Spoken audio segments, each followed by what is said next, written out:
Welcome, this is Miles Beckler and you are on the Miles Beckler podcast. Today I have a guest, my beautiful wife, Melanie. Yay! Welcome, so happy Melanie. to be here, thank you. So happy to have you. So we don't really have a topic for this episode yet, but I figured we would just start recording and see what comes out of it. How do you think about that? Yeah, that sounds good. I figure we can't go wrong. We're actually sitting out in the forest. We're at Panther Creek or Panther Meadows or something with Panther. It's beautiful. There's just like pine trees and some other type of tree. So when I'm going to get just straight into it. Cool. And yeah, great settings, beautiful here. So when you first kind of got inspired to start building your website, where did that inspiration come from? Where did the willingness to leap into the unknown, where did that actually come from? Wow, that's an interesting question. I guess... Well, I think it's kind of like two-sided really, because on one side of the coin, I was just really interested in the metaphysical niche, in channeling non-physical beings. And when I learned to channel, my channeling teacher was kind of like, a website is where it's at, and like recommended a website. So there was that side, something I'm really passionate about. Then on the other side, you were kind of like, she's right, a website's totally where it's at, with the caveat of publish a lot and publish consistency. And so I guess I believed you and just started publishing, started putting it out there. And then what happened was people were actually finding it, and I started getting positive feedback, and that just like ignited the fire even further. But I guess underneath all of that was always this deeper desire to be able to earn an income outside of a corporation and outside of a job. And so kind of like the idea and belief that would be possible through a website, I think is really a big part of the fire there. That's awesome. And I threw an extremely difficult pitch right out of the gate, so well played. Glad I got no like intro for your audience. Like, by the way, my wife has a website. Yeah. Just like, okay, let's do deep. Like, what is the foundation? Like, why? Yeah, why did you do that? What is your inner motivation? Yeah, and I think you tapped onto something, and like I definitely had some experience making money online before we met, and I understood content marketing. So that's kind of basically what I feel like I taught. And I think the one thing that you didn't mention that I really feel was key was like keyword research in the process, is learning how to structure the content in a way that audience, what stuff they were looking for. But you took it to the next level. But that wasn't like, you asked like what ignited my fire, like yeah. Which wasn't keyword research. It was more like 100%. But at this point, keyword research has absolutely been paramount for focusing the content in a way that people can find it. And that's all I was trying to do, was give like an upgrade to the listener. So moving forward, you really took another level. You took the content to another level by adding on social media. And you're really good at social media marketing. Where did you knew Facebook was the hit back in the day before it was released beyond 12 colleges, right? Like, and now on Instagram, Pinterest, like you've always tracked really well. Like I've tracked search engines really well, but you've tracked social media and you've dominated it so well. How do you even get that? Like your brain works in that way. So what's your philosophy or theory on what makes social media work, and what is something that the listener could do to really kind of like... Yeah, and I think maybe I have a bit of a that innate advantage in that my intro to the internet really was through social media. So like I remember like in middle school I had my allocation of time on the internet, and it was like, cool, let me like get on AOL Messenger and like chat with my friends. So that was really like my first social media experience, was bam, okay, let's connect with other people through this platform. Then that evolved to MySpace, which I was like into a little bit, and then that evolved into Facebook, when I was in college was when Facebook was like college only. And again, it was really for me just about connecting with other people. So then when I realized like, okay, social media is this avenue for promoting my blog posts and meeting people around my content, I looked at it through the lens of the whole purpose of social media is to connect with other people. So I think I never really started out in a spammy way. I started just trying to connect with more people. Okay, how do I connect with a lot of people through Facebook, through social media? Relying on building those connections, and I think a part of how you really connect with people on social media is giving value. So I made it a priority to, and it has evolved in how I give value on social media. It probably started with like inspiring quotes and thoughts and pictures, and has evolved beyond that. And then I think Gary V's like jab, jab, jab, right hook is a good way of looking at it, of like. And I think it's interesting, I heard him say not too long ago that he thought about retitling that book to be like, give, give, give, ask, which I really like that a lot better because I don't see myself as fighting people on social media. Yeah. So it is like give, give, give, ask. And my ask at this point is most of the time giving more, asking them to go to my website and read an article. And Facebook especially has evolved so much at this point that, I mean, I've heard people say like, don't even put up a paid product at all unless you plan to boost it. So like, don't rely on putting up paid offers on organic at all at this point. Yeah. Like Facebook really being an avenue for giving, and then use your Facebook ads to direct them to your offer. Just the data. I mean, I look a lot at our data, and whenever we try to link people out from Facebook, they're just killing the reach. And if you do that long enough, they kill kind of like the overall reach on the page. Facebook has evolved so much. Yeah. Like the golden days of organic Facebook traffic is over. And that's okay, because the Facebook paid works really well because how efficient the targeting is. And that's kind of a fun, I love playing on that side. And I don't think Facebook organic is entirely dead. True. It's just harder to get reach. And if you do want to do Facebook organic and you're trying to cultivate Facebook organic, like Facebook Live is still the best way to get reach right now on Absolutely. Facebook. And groups. Facebook's and in groups too. Facebook's really kind of putting a lot of energy towards cultivating the community aspect of it. I think that's really cool. One thing I've seen that you've always seemed to understand is like, you know, Facebook is like the coffee shop. Facebook is like this common meeting ground. It's like the bar. It's like just a bunch of people like doing a bunch of nothing, talking about a bunch of nothing. And you got to approach it from like, hey, have you heard about this really cool thing that's going on over here? Check it out. And like that kind of conversation works versus like, buy my thing, get my thing, look at my thing. And like some people approach social media so aggressively, and it's just like, yeah, it's like a train wreck in slow motion. Join the conversation. And even like, you know, you mentioned the difference of like, hey, have you heard about this really cool thing versus buy my thing. Like leading with, hey, have you heard about this really cool thing is probably too aggressive of a way to start anyway. Like that just reminded me of like walking down the street in Phuket and the guy on the scooter riding up like, hey buddy, good party tonight, you from Aussie mate? Like rather than like, hey, what are you guys doing? Like, where are you from? Like, if you lead with the pitch, it just feels off and it doesn't feel natural. Like, be a real person, join the conversation, and then after you've built up rapport, then you can like, hey, I wrote this article, check it out. Yeah, and I think it's cool that your ask is literally like, ask them to go visit your website and get more. Obviously, we've kind of like optimize the website. We've got a pop-up for the opt-in. I've got retargeting pixels. I market to people who visit our website. So it's cool that you've made it so clear that the actual action you want them to take is simply to go get more free stuff on a different platform, which is one that we own. Because once we own it, we can do the pop-ups, we can have our ads, we can have other things around the content. And again, I think some people just try to go straight into the funnel. They try to just, they throw haymakers, to use the jab, jab, jab, right hook. And everyone can see those haymakers from a mile away. Really cool answer. So what are you most excited about? It's July 2017 on this recording. What are you most excited about in the world of social media right now?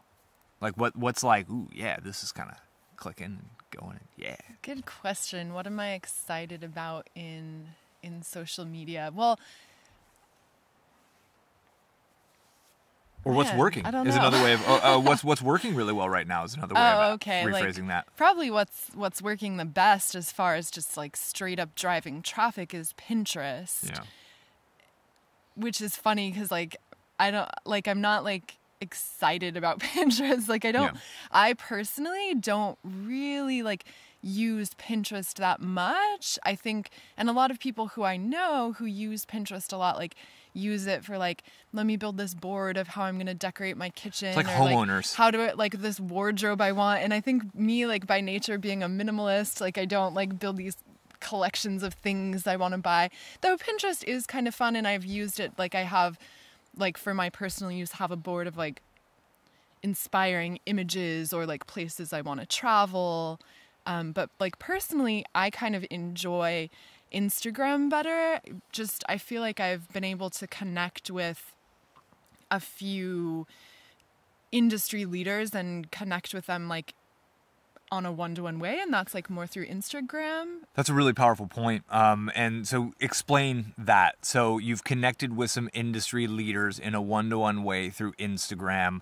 Like how, you don't have to say who it is, but like paint a little more picture. So really just like, so people who are sort of like in the niche or, you know, like one big astrologer, who have fairly large audiences, or even not, just people who are influential and kind of like thought leaders, I feel, in the metaphysical arena. The ascension is really what I'm most passionate about, right? My space. So I guess how did I like cultivate these, like, I guess at this point I would call them like micro relationships. Is just like following them, and then I've really cut down the number of people I'm following on Instagram. So if I open Instagram, I see their posts and I'll comment on them, like them. If they put up stories, comment on them. And then I've just done this a little and then noticed that they have started commenting on my stuff. And so there's this back and forth commenting, and then the direct messaging as well, just like a few little conversations here and there. So at this point, like I haven't like cultivated like super deep relationships with Instagram, though I can see them continue to evolve. Yeah. Just so like the direct messaging, but not, it's more just like the whole experience. Like I'm just actually a real user on Instagram. And so I post real pictures and my insights, and then I comment on other people's stuff. So one thing I think Instagram's done really well, I think this is huge what you're talking about, because I think there's so much potential here. Gary Vee talks about it a lot. And one thing Instagram did really well is they figured out a way to make it really difficult to spam Instagram. Because marketers ruin everything. And the fact that you can't put a URL in the post makes it like, then you got a link in bio. It's just not great for direct response marketers. It's good, but what I think's happened is there's very little noise there. And I think there's so much noise on Facebook. I mean, so personally, like I'm kind of still just growing my Instagram with some awesome coaching and help. But like I have people connecting with me. I have some little kind of like DMs. I notice DMs more. I respond to people a little bit more. On Facebook, I'm spammed out. I have 300, 400 comment requests, and I can't keep up with it. And most of the time it's people just trying to get stuff. And on Instagram, it's people like, whoa, that's really cool. Like it's almost like there's less noise there, which means that it's easier to kind of stand out from the crowd. You comment on a few things and they're like, oh, okay, who is this girl? They go look, they can kind of get an idea of who you are. And I think it's a great relationship building platform right now. Yeah, the other thing I like about Instagram just generally more than Facebook is like, it's just simple. Like I can just like put out content, and then if people like it, they follow me. Whereas like, so I guess it's more like an Instagram account is more like a fan page versus like a Facebook profile, where then like request friends, and now Facebook added follow, but I still get a bunch of friend requests from people I don't know. And so Instagram is like I just put out the angelic inspiration and nature and stuff that I like, and then people can follow and comment. And like, I think, you know, like I'm actually running my Instagram account, and I notice people who like every post or who comment on every post. And so I think if you are trying to cultivate a relationship with an influencer on Instagram, that's how, like, not even necessarily jumping directly to the like DM, hey bro, I really love all your posts, blah blah blah, but I want to send you a t-shirt or something. Like, warm it up first, go in softer, yeah, join the conversation, jab, right? Like, join the conversation before going for the hook, even if your hook is trying to send them something for free in hopes that they put a picture of it or something. Yeah, no, totally. That influencer, like, wear my sunglasses in your post, bro. It's like, that was a little too much, too quick. I'm also still excited about YouTube, which is a kind of social media, yeah, I guess. It's a cool blend of social media and search engine. It's got a little bit of both. The comments, I literally notice people, they disappear, they pop back into comments, and it's really fun to kind of have that connection and like little inside jokes with different commenters, and it's so powerful. And I think you really summed it up in a few different ways and said it a few different times.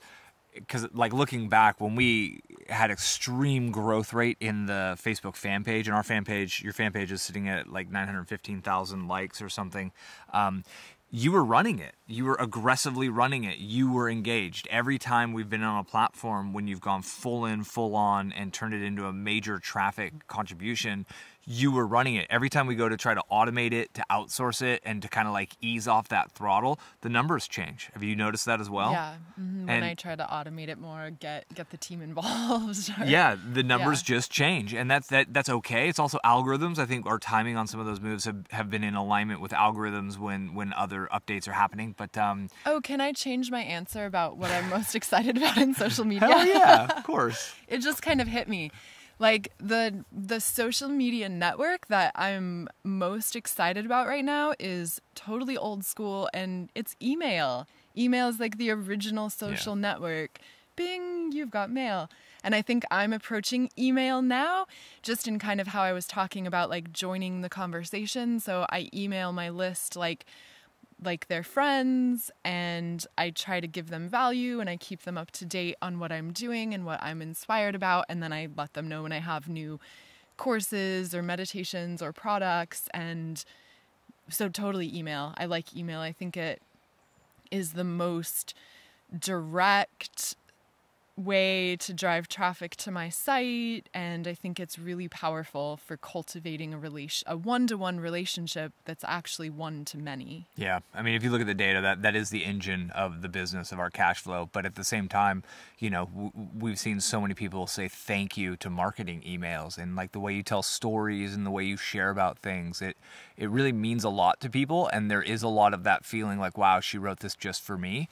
And it went out to 90,000, 100,000 people, which is powerful. I think I'm treating email more like a social network than like get my monthly newsletter and then... That's dead. No, nobody wants your newsletter. But people still do that, and it doesn't, like, you might drive traffic, but you're not cultivating that relationship, which I think is the real power in growing an audience and a personal brand and online business. It's all about relationships, and even great companies, right? Like, you feel like you have a relationship in some interesting way with said company. That's how people brand themselves to products and companies and brands.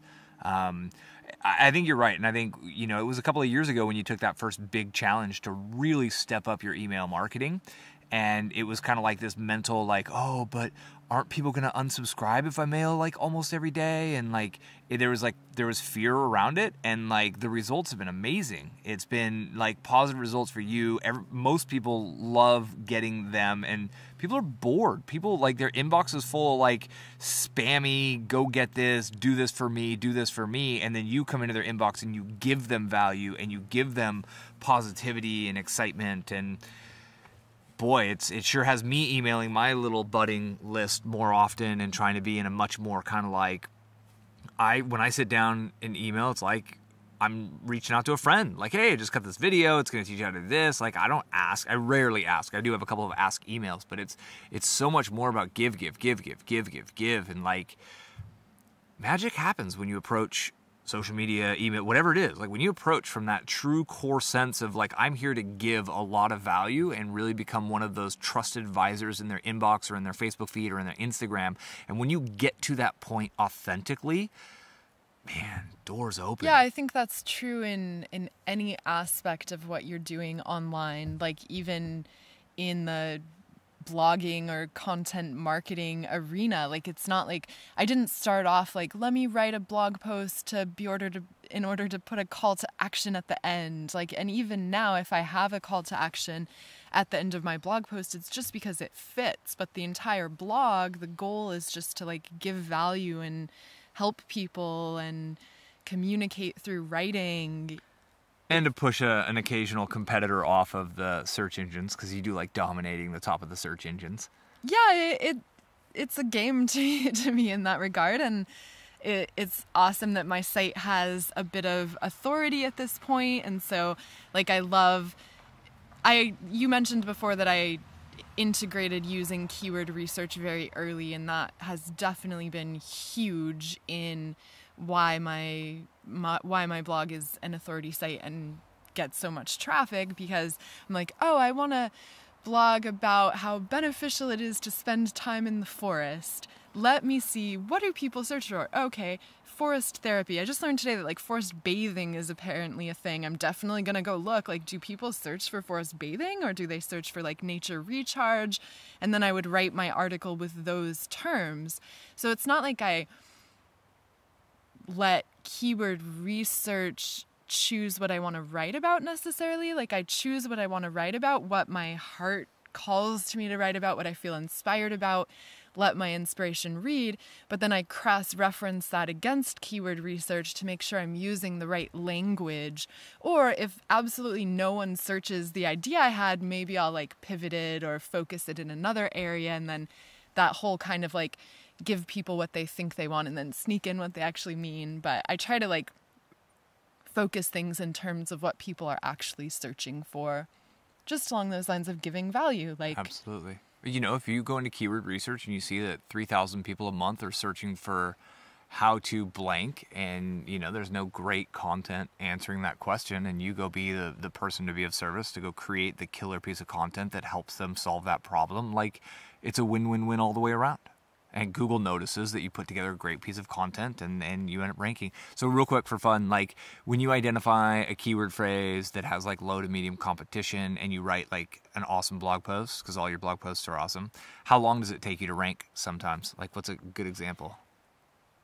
You know, I like overnight for sure, but the other day I wrote this blog post, and I didn't check immediately, but I checked like 3 hours later, and it was in the number 6 spot for the keyword that I had chosen, and it was like, whoa, that's cool. And then I looked the next morning, and it was the number 3 spot, and it was kind of sticking around 3. So I think what I'm going to do is write another article kind of like in the sphere and link it to it, or make just flow a little more energy towards it to see if I can bump it up. So that's where it kind of becomes a game for me of like, oh, can I get it on the top of Google? Like, you know, looking back at our past and our path to this point, I love the content marketing side. I love the search engine traffic. It is definitely my favorite. Like, Facebook ads are fun. It's like a faucet you could turn on, which is really cool. I like how quick it is, but like, you know, and I mean, the first few years of content marketing through search engines was challenging because we weren't seeing those kinds of results. But once you build a specific level of authority, which is a very arbitrary thing, right?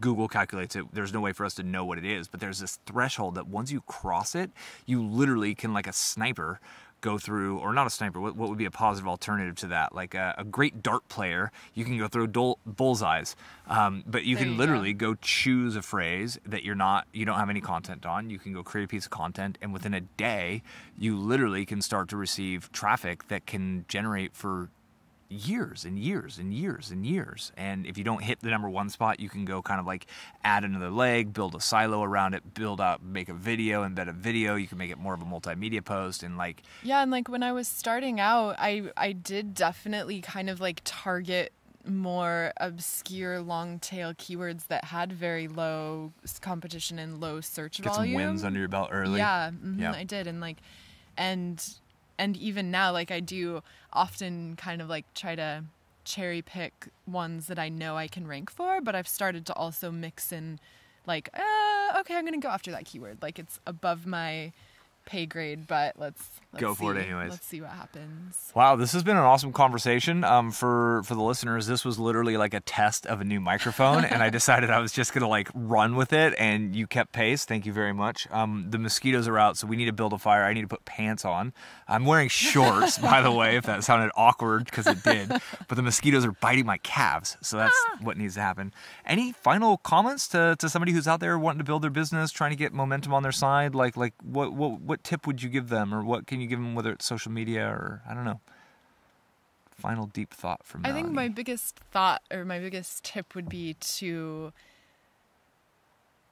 focus more on a long-term vision. If you're gonna like commit today to growing your business, if your goal is growing your business, like are you focused on a niche and a topic that you're willing to like devote the next 7 years of your life to? And if that sounds like a lot and sounds stressful, you're probably not in the right niche. Because like I've been in the field I'm operating in for more than 7 years, and someone asked me that a couple of years ago, and I was like, yeah, I'm totally in for another 7. Like I love it, and there continues to be unfolding and going deeper. And I think following that inner passion and inner inspiration, like if that's in alignment with how you're able to like earn an income, that is just magic. Special. And yeah, and like that merge of following inspiration, being creative, giving value,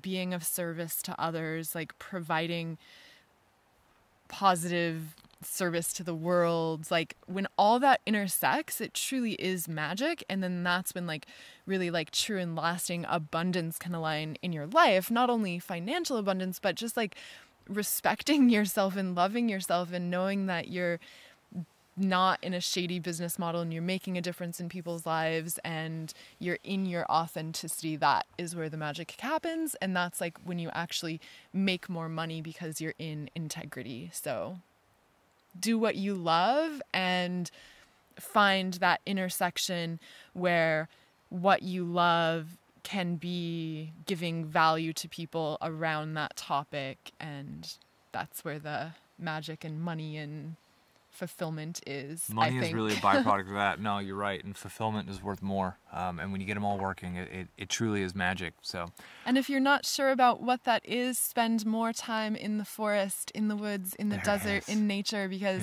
it's so incredibly clarifying. We were just in Bend, Oregon for 10 days, and we were both like feeling a little drained, and we just like got out here to our campsite, and we're just like hanging out at the trees and down by the creek, and I feel so recharged and so much better, and like, okay, yeah, I'm ready to get back to creating and giving value and making a difference in the world. Bam, let's do this. Yeah, and then we hopped in the Jeep and recorded one of our audio recordings right in the Jeep, had a couple of interruptions, but dealt with it anyways, and now we're sitting here recording a podcast, and like it's magic when you're in the flow, and anyone can get here, but I think you're right. Some introspection goes a long way, and it's worth the effort. And wish you all the best. I hope this podcast has been beneficial. If so, be sure to give it a star rating of some number of stars of your choosing. An honest rating and an honest review, it's highly appreciated wherever you downloaded it from. And I look forward to connecting with you on the next one. If you have any questions for Melanie or myself, hop over to my YouTube channel where you can leave a comment, youtube.com/MilesB, or you can jump over to milesbeckler.com. Leave me a comment on a blog post there. That'd be fine. And look forward to connecting with you on the next YouTube video or podcast or whatever this turns out to be. And Melanie, thank you very much for your time and your energy. Really appreciate it. Absolutely. Thank you. This was fun. And now we will see how it sounds with my new microphone that Let's see if this actually worked, right? Yeah. Test All right. complete. Be well. See you next time.